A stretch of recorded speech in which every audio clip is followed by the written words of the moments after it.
Hi people, this is Ciara.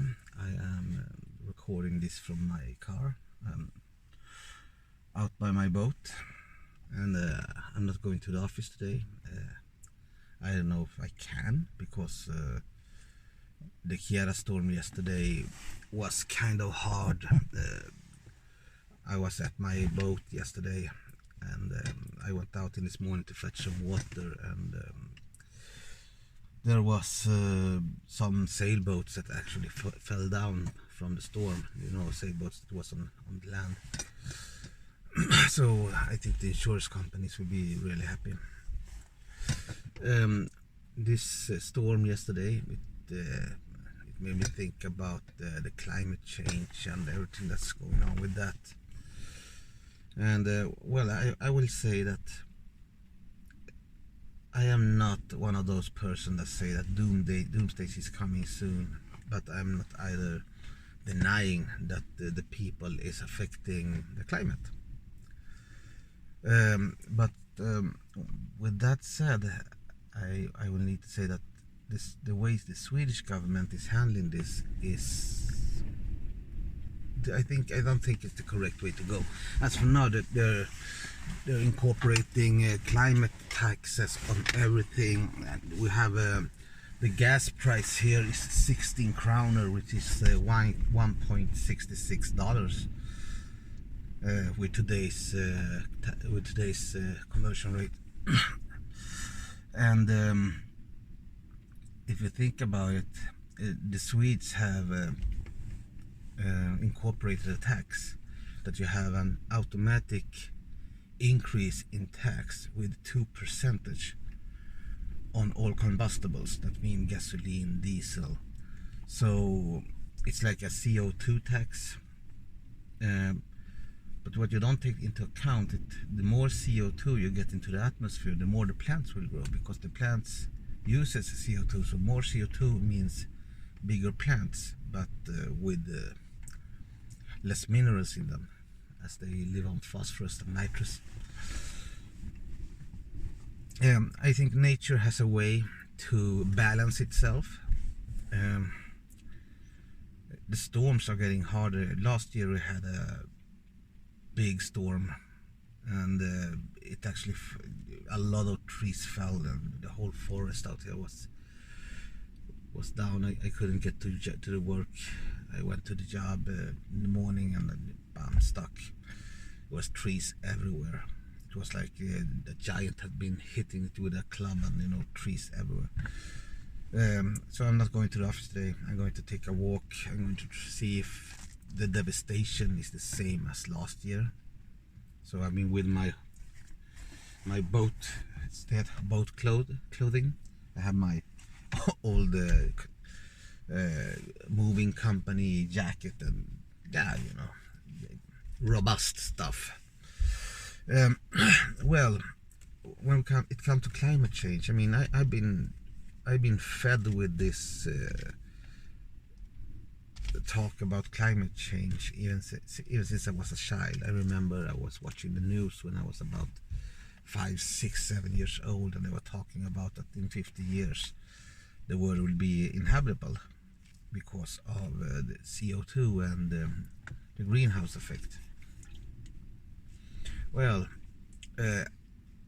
I think that if we have an increase in CO2, I mean, Sweden is such a small country, and they're taxing the hell out of the people, and the only thing that happens is that people has less money to spend, that it affects the economy. I don't know if you're aware of the Laffer curve. Sweden is well beyond the bulge on that curve. So I mean, if we take the taxes down a notch, we would actually have a better economy. I don't think taxing and punishing is the right way to go about it. I mean, if you want to change the behavior of something, you have to make it profitable to change that behavior.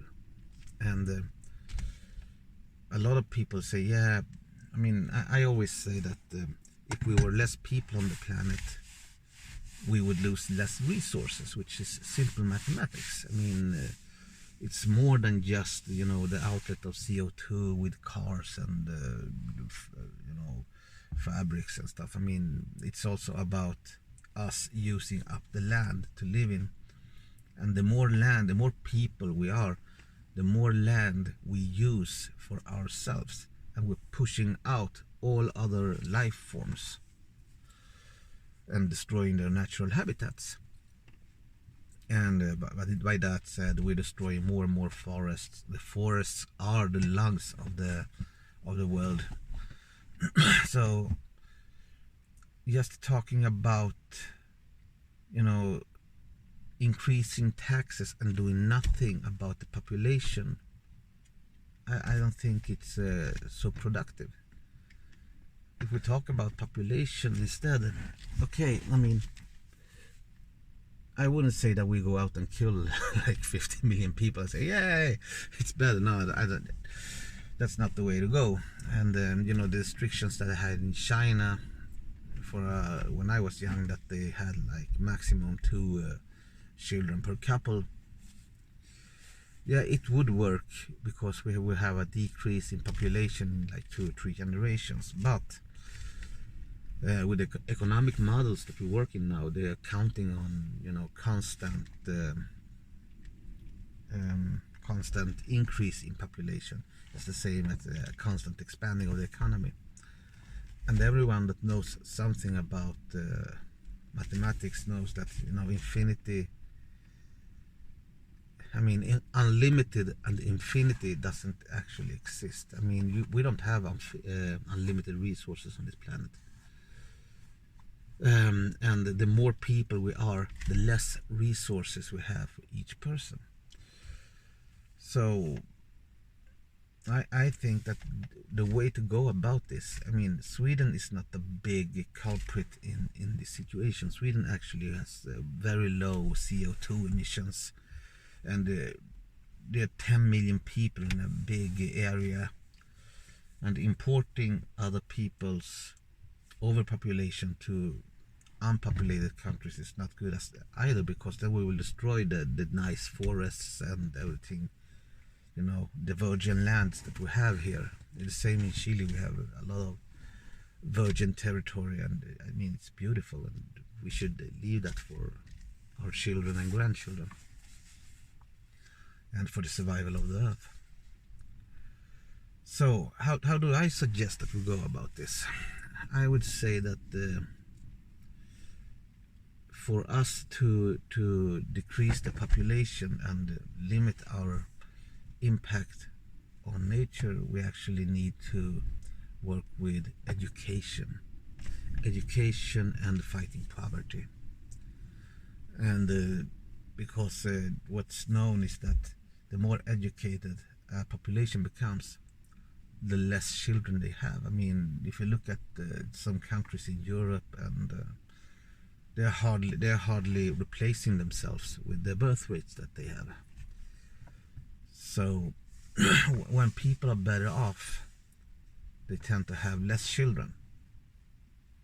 So by education and information, we could fight the overpopulation. That's my thought on that. And then we have these people that say, no, the world can support up to 11 billion people. Oh yeah, it maybe can support it, but it wouldn't be nice. I mean, we would have no forests left. The oceans, I mean, the oceans are already damaged. The fish rate, I mean, we have taken all the fish from the upper layers of the oceans, and now we're going more deep. And I mean, it's also a limited resource, like everything else. So I don't know. I mean,